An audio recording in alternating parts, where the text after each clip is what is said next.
Oh, ladies and gentlemen, welcome to the Chamber of Mayhem! Are you ready to rumble? Moonlight!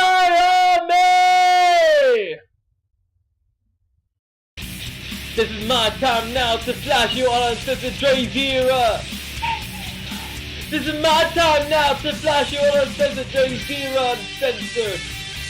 DrayZera Uncensored!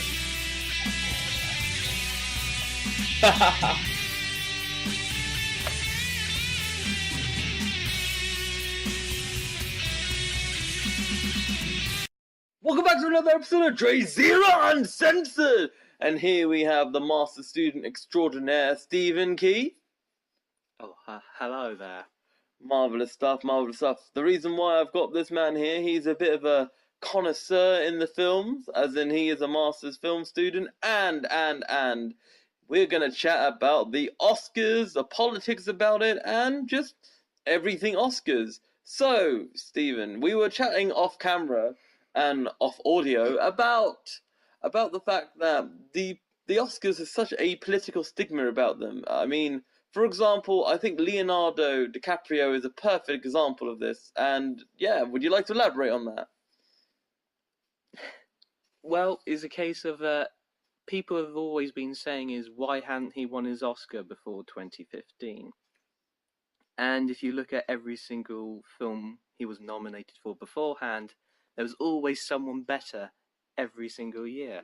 And that really irritated me because everyone kept saying he should have an Oscar, but I kept arguing, no, he shouldn't. Yeah. And yeah, I mean, it's one of those where the Oscars has become, and I suppose obviously judging is always a subjective thing, but it's gone to the point where they want the person to win, but not the performance to win. Does that make sense? Yes, it's a case of DiCaprio was due his Oscar, and so they gave it to him pretty much. I mean, his performance in The Revenant is good, but personally, and this is only my own opinion, it wasn't the best of the year and not even a career best. But they felt he was due one. Now, this has happened several times in the Oscars, and I think most notably, I think it was 1976, go correct me on the editing, but it's a case of John Wayne won Best Actor for True Grit, whereas he himself said it should have gone to Richard Burton for whatever film he did. I see. Goodness. Well, it's just really fascinating, especially this year. Do you remember the whole Moonlight situation there? That was a farce. I really wished I watched it now, but you know, every year I tell myself to watch it, but I never get round to it, and you know, it's nothing that spectacular happens, and so I thought, I can't be asked to watch it this year either, and then I woke up, put the news on, I was like, massive calamity and farce, and I was like, oh god, how have they done this? Why is Steve Harvey? It was 1970, by the way. 1970 for John Wayne. Yeah. But Mike, it's just absolutely crazy. I mean, for how in the world can the Oscars actually do that? That's absolutely ridiculous.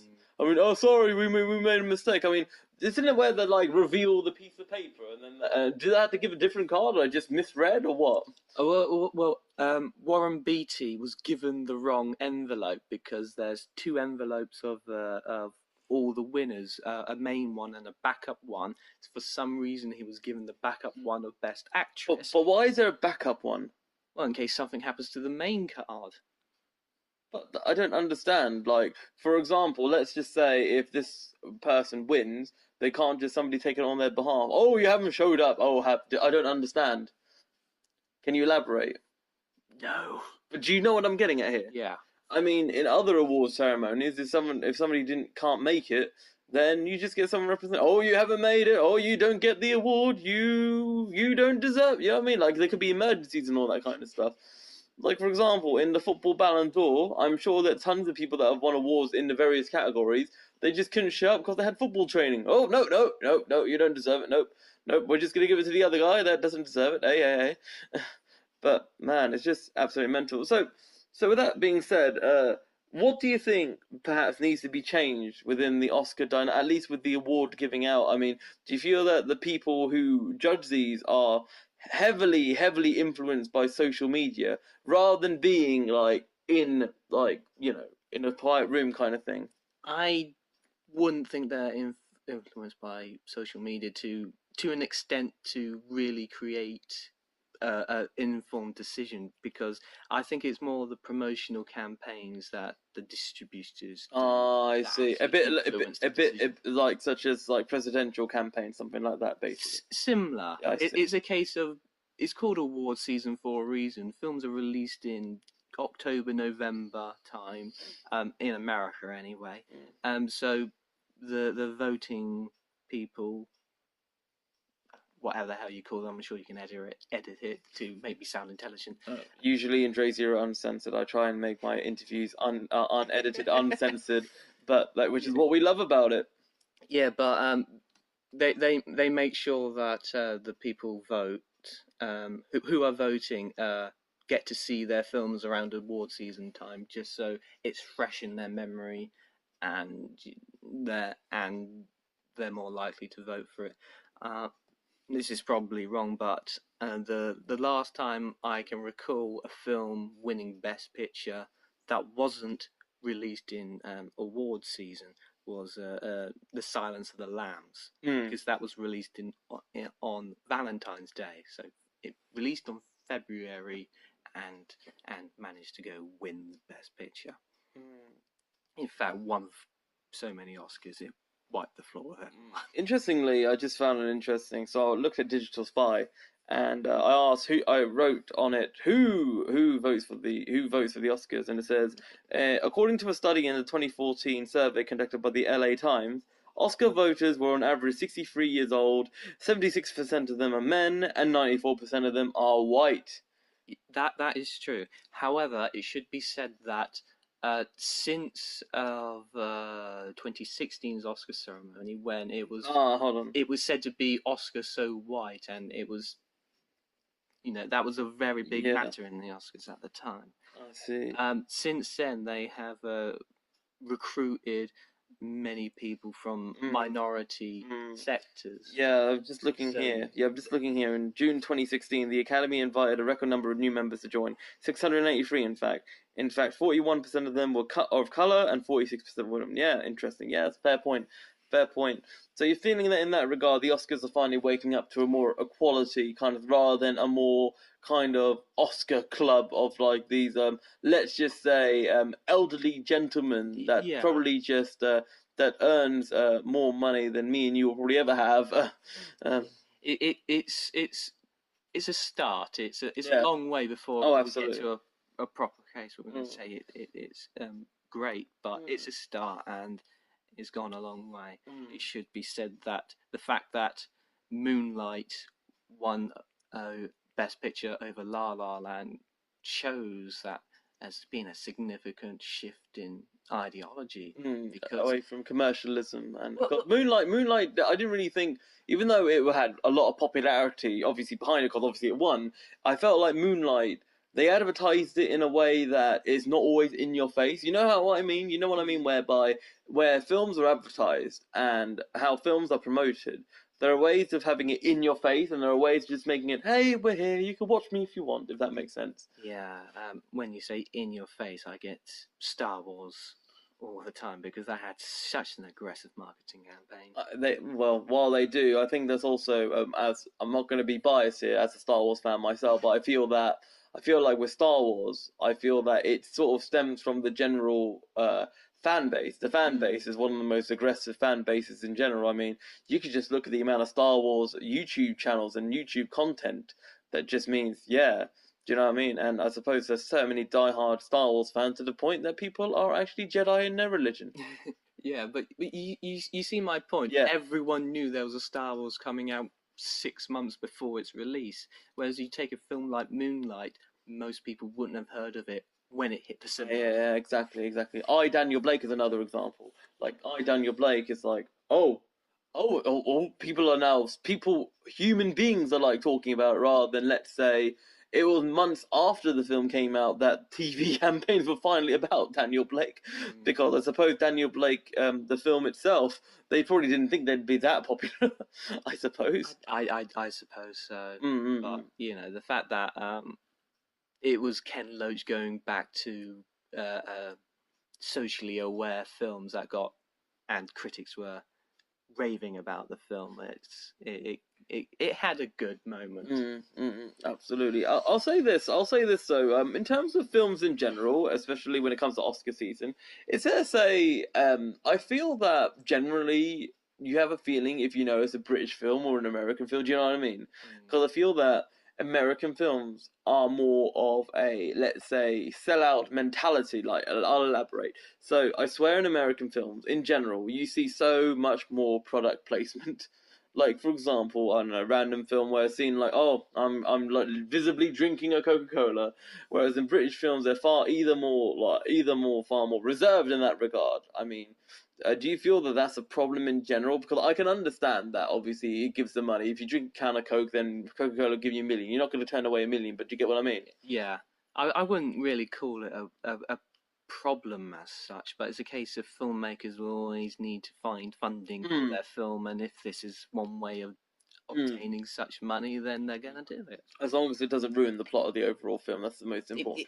It shouldn't do, but there's always going to be complaints about it. For example, in James Bond Casino Royale, the fact that he was driving a Ford, because they now own Aston, at least at the time, own Aston Martin. I believe. I'm probably wrong, but there you go. More research. Just keep going. But because of that, people criticised it because James Bond shouldn't be driving a bloody Ford. And there's another one, I think, with Skyfall where he was seen drinking a Heineken, which isn't the martini that he typically drinks. I see. Is it those things that does those really bother you? Because I suppose that they're really deviating away, or can you justify it? Personally, it doesn't bother me, but to some hardcore critics of, for example, this James Bond, him drinking Heineken would be not seen as James Bond. So it's a case of, for hardcore fans, they'd be like, no, we don't like this. But personally, for me, it really doesn't bother me. Yeah. Oh, hold on. Ford placed Aston in the Premier Automotive Group in 1994. Ford opened a new factory in Banbury Road. Blah blah blah blah. I see. So it says here around the 2000s they've really like got a connection between them two. So you're right. Yeah, all's good. Yay! So in terms of films itself, you say that Moonlight has had a shift in ideology. Do you think that we are perhaps in the beginning of people winning on their merits? I mean, like, I don't know if you know the rest of the Best Actor category this year or in recent years. Like, DiCaprio is a massive example, because the thing is that the point that they've mentioned, like on the whole media and the general widespread media, going back to him, is that they say that, oh, he's finally won it, rather than talking about the performance itself. If that makes sense, then that is what your core point is. But do you feel that, all in all, in general, do you feel that usually the best actor, in your opinion, won? Or do you think it's one of those where it's so hard to tell because these days it's a lot... do you think that these days the quality of acting is better, or do you think in the past it was better? Now, I thought it's a much bigger question, because I know these days there are far more of a variety of topics that you could probably play with due to the social media age of people knowing far more things, I suppose. So yeah, take it away. Well, acting is all pretty much subjective, as is all art. So there's only so much you can say, and it's hard to tell if acting is getting better or worse in general. I think that's impossible to answer, certainly by myself. All right, I see. Well, one thing I can ask is the quality of films in general. So let's say, part of me feels that we probably get more trash films now than then, because I feel like, where they say the hark on the quote unquote classics, right? Yeah. The classics are classics for a reason. I think maybe last century, maybe the 50s, 60s, that kind of time, maybe I'm not as knowledgeable as you are in the film, but I think the 50s and 60s had quite a nice plethora of good films. Like Marilyn Monroe is actually one of my favorite actresses, and I felt that like there are the qualities that she has. I think is very hard to replicate. Yeah. Well, I would have to address that by saying that with the 50s and 60s films you've heard of, you have heard the really good ones because they've lived enough to see them Oh be yeah, yeah, remembered here. yeah. Whereas today, you're going to be seeing all of the trash films as well. So, Are you saying that there were tons and tons of trash back in those days? well, again, I don't know all of it personally, but there's always going to be the really bad films that you've never heard of. But based on the point at hand, would you feel that films these days, because of the fact that they're going to get a ton of money anyway, right, from the promotion and that, do you feel that there are more chance of having just trash and rubbish? Yes. Now, it's a case of since films these days have $200 million budgets and possibly even double that for the marketing, Yeah, it's a case of they have to cater for audiences and they won't take risks. They won't do anything experimental or innovative. because it's more they want money. They need money because they've spent $500 million making the film. So they're going to cater to audiences and give them what they want. So you're going to lack getting the really artsy films. However, they get around. Absolutely. Particularly in award season, that's when. The Artist. Now that was a throwback. Yes, it was. But The Artist personally deserved all the awards it got. It was an amazing film.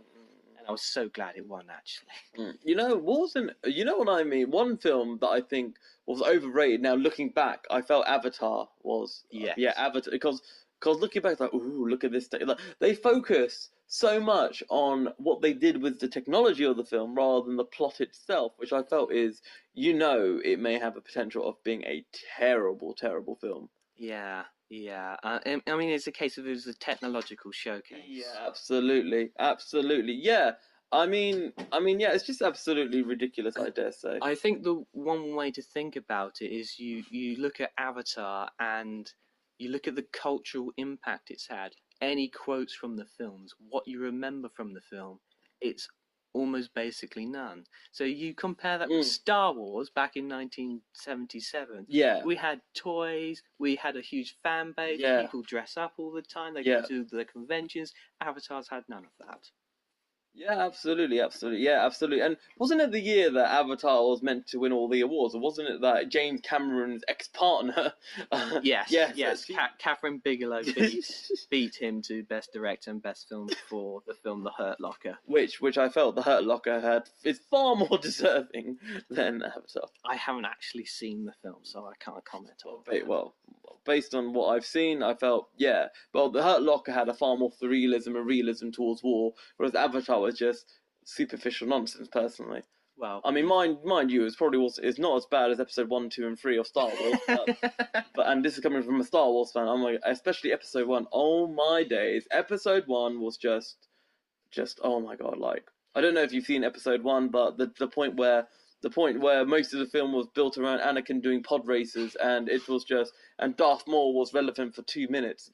That's far worse than any quickie I've ever had. I have seen The Phantom Menace. It's actually the first film I watched in cinema, so that was my first experience of the big screen. My first experience was actually Quantum of Solace. It was actually 2008. That was my first of a time, and it was always emotional to me because the guy that I watched it with, my friend Toby, he's only a couple of years older than me. He's no longer with us, so. So it always means a lot to me. A James Bond film as your first film, it's always good. It's always decent, I felt Casino Royale was quite decent. It was quite decent. Casino Royale is certainly the best of Craig's era, but we'll see how it goes. Because there's loads of James Bond fans out there who argue many different films. So I'm not going to get into that nearly as bad. Nearly, you know what it is? It's always very fascinating. Who will be the next James Bond? It's kind of like who will be the next Doctor in Doctor Who. Like, oh my god, it's like so much people. It can't be black. no. Yeah, I am one of the people that really want Idris Elba to take the role, but Idris Elba is just perfect. It's just like, yeah. yeah. Mm-mm. So would you? So here's another question about the whole film industry, and this is, I feel, that where we're going to close it off. I feel, with the advent of far more LGBT rights and non-binary coming out more these days and coming into the public foray, how do you feel that films in general really have taken to that? Because these days, back in the old era, let's say, of the old mindset, you could be as misogynist as possible. These days, you act misogynist, you die. You die. Yeah. And we say this while filming on International Women's Day as well, so so perfect timing. Yeah, go for it. Well, there was news a couple of days ago, I think even yesterday, that the new Beauty and the Beast film is going to have the first Disney's gay kiss or character or something like Yeah, that. or character arc. Yeah. So it's a case of it's beginning to just be the norm. Mm. There's, of course, you have to always break those social taboos in films, but give it, I don't know, 10 years down the line, when all films will be doing it pretty much, it will become the norm. I see. Which is good. It's good. It's good. It's good. One thing I will say to close things off, and this is a very fascinating thing, in the Star Wars: The Force Awakens films, on the poster, and this is where this becomes a far more world issue. Boyega, that plays Finn, in most countries he's pictured near the front. However, in Japan and China and countries like that, he was right at the background. He was far more subsidiary, Yeah. and I think that's partly due to his color. And even though Finn plays a pivotal role in the film, one of the more main characters, which I find interesting. So I feel that while in the Western world we are developing and improving our awareness of a far more liberal and far more metro society, I feel that in Asia and countries like that, considering that if I were to kiss a man in Bangladesh, for example, I will tell you this right now, I will probably not be getting out there alive, or might be even jailed. Well, you say that about China and the Force Awakens, but it should be remembered that the Monopoly Star Wars set didn't have Rey as one of the characters, and that just shows the sexist world that we still live in. Interesting. I did not know that. I didn't. That is absolutely fascinating. I would not have really known that. I mean, Rey is the main character. It's ridiculous. My days. That's remarkable. Right, Stephen. Thank you very much for the interview. Really appreciate it. If anyone wants to contact you potentially for film opportunities, where would they like to check you out? Because you design YouTube intros, you also design films, and you're on commission. So where would you like to? God, I really need to set up a Twitter, don't I? Maybe you can just have an email address, perhaps. Yeah. Well, what is your email then? Oh god, Stephen.key@btinternet. So Stephen.key@btinternet.com. Yeah. Marvelous stuff. So Moonlight Army, if you go to Stephen.key@btinternet.com, then you, my friends and friendettes, can get some marvelous filming glory. And if you're an aspiring YouTuber, or if you want to get your foot into the film scene, then please, Stephen Key is the key to your door. Now, Moonlight Army, thank you very much, and bye, Stephen. Goodbye. Thank you very much, Stephen, for the interview. Yes, now away from the Oscars, we bring forth another topic into the foray. Now, this week has been International Women's Day, a day of which we should stand side by side with our female comrades, in that we should fight for equality. And yeah, we addressed a lot of issues from last week's episode with Jem Thompson from the Suffolk Feminist Society, but I want to add my own spin on things, right? Yeah? So, while I was recording, I noticed a topic that is sort of close to my heart. In a way. So, before I became a performer, I played Yu-Gi-Oh! For over 10 years. That was my number one hobby, right? No lies, number one hobby. Yeah. So basically, yes. Ooh, I got a message. Okay. Anyway, away from that. Goddamn messages while listening. Yeah. So, one major topic, which is a general problem, is that how women are treated in gaming. No lies, right?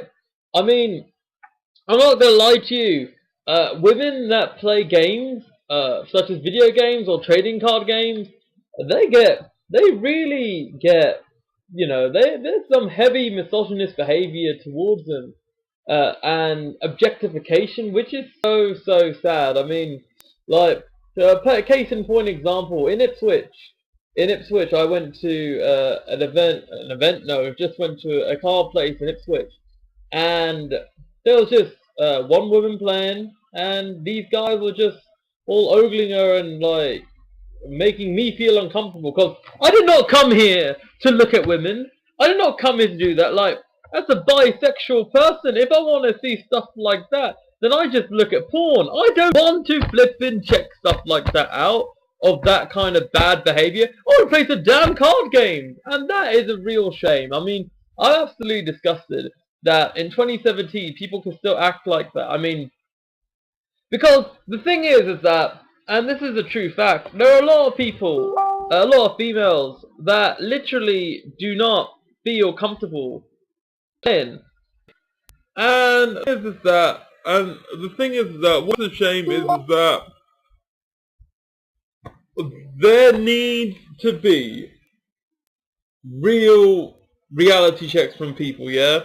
Now, I don't care, people, if you are socially awkward or you feel, I don't know how to talk to girls, shut the fuck up, yeah? Like, get fucking your ideas and literally just treat them like human beings. I mean, I get really pissy about, I mean, like, Amy Maberly, who I used to work with in a comedy sketch series a few years back, like she gets like literally like so many random comments like while her gaming is like, ugh, so derogatory and all that jazz, you know?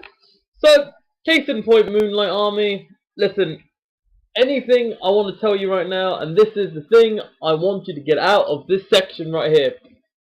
If you are a person that sees a woman being disrespected or otherwise while playing a game just because she is a woman, then yo, speak out, man. Speak out. I mean, it pisses me off. I mean, yeah, there's a heavy male majority. Yeah, but that's no excuse. Accept everyone playing, you know? It's just gaming, man. Otherwise, I am gonna be angry as hell, baby! Alright, Moonlight Army. Thank you, thank you, thank you. No, that was my little interval bit. And now, Moonlight Army, I bring to you the section of Poetry in Bed, Poem of the Week! And so, I bring upon a poem by the one, the only, Neanderthal Bard. Yes, this wonderful man who runs events in the Kent area, Margate, and specifically, probably further afield, most likely because he's the man. He's the man. He has sent me a poem called Bard's Scarf. And so, without further ado, and this is me also reacting to the poem as well as reading it. I haven't read this properly first and foremost, so I'm going to read it with you, and you're going to react with me. You ready? A 3, a 2, a 1. I would love to own a bar that serves cocktails mixed with prose, dashes of rhyme and cola, served by ears that never close. The barman has always been the aristocrat of the working class, a cacophony of top-shelf spirits each demanding its very own glass. Maybe a Manhattan laced with metaphors, topped off with an olive or two, mixing fresh mint on the rocks of a mojito as both poetry and fiction are fused. Ice-chilled Freshetti, combined with Perrier and a hint of peach, that sexual, flexible ingredient that's added to sex on the beach. Double shots of spoken word served with lashing of sublime verse. Blending into the background is more of a blessing than a curse. Don't undervalue your bar staff as they serve you your heart's desire. Screaming orgasms by the multiple of Lamborghinis caught on fire. The next time you order a VAT and toast, all with what you inscribe. Your barmen will shoulder your burden as they brighten up your lives. Please recognize your server, for they are well-trained and devout mixologists. Remember, they serve you even though you talk shit when you're pissed. Woo! That's the master's staff. That's Daniel Bard. Neanderthal. You know what's so rough? I'll tell you something funny, right? As soon as I met him for the first time, I honestly thought his name was Nathaniel, and I misread his name on Facebook as Neanderthal. We all know his real name, but obviously for the purposes of spoken word, and doesn't matter his name. His name is Neanderthal Bard in the poetry world, you know? So yeah. Speaking of Neanderthal Bard, on the 15th of this month, so that will be next week on this recording, I will be at the Wham Bam Thank You Slam event on the 15th of March. On Wednesday, I will be performing at Neanderthal Bard's event. And I'll be linking below on the description, wherever you're watching from, his stuff in beautiful array. Yeah. So, quick update before I go, Moonlight Army. Firstly, if you have a poem to send to me, please email me at DrayZera@gmail.com. That is DrayZera creative@gmail.com. If you want your poems read out for Poem of the Week Poetry in Bed, then come to me right now. Also, on March 23rd, which will also be my birthday as well, it will be the event extravaganza. It is Poetic Springs, featuring the one and only Scott Terrell as the co-host, alongside my Poets in Motion comrade, Kathleen Solvag. Also, I mean, it's so stellar. I have to just get the poster out right now. Okay, here we go. So we got main support such as Gemma Baker. We've got Luke Murtagoyd, otherwise now known as Billy Pilgrim. We got Jazzle flippin' Dunn. We got headliner Jill West, baby! And other performers such as Nathan Dean, Uriah, Bella Basura, Bards Aloud, Clive Osman, Roxanne Carney from Poets in Motion as well, Suki Silvertongue, Mark McGiven. Wow, that right there, only for £5! £5! Just £5! It's amazing, and I've announced it on social media, but I'll announce it again. It is free for the price of two. Come on, people, free for the price of two. So if you're going in a free, the third one goes free. Or if you want to divide up, it'll basically be £10 for 3 people. That is a bargain. That's £3.33 if we're going very technical here. Now, Moonlight Army, that is another episode of DrayZera Uncensored, done short and stout. I'll be returning back Saturday at 7 AM UK time. All other times are available if you type in what time it is. Yeah, so it'll be 5 hours before, so it'll be 2 AM Central America, and it'll be all over YouTube. Now, Moonlight Army, my name is DrayZera! And I shall Zera later. This is my time now to flash you all uncensored, DrayZera Uncensored. DrayZera Uncensored.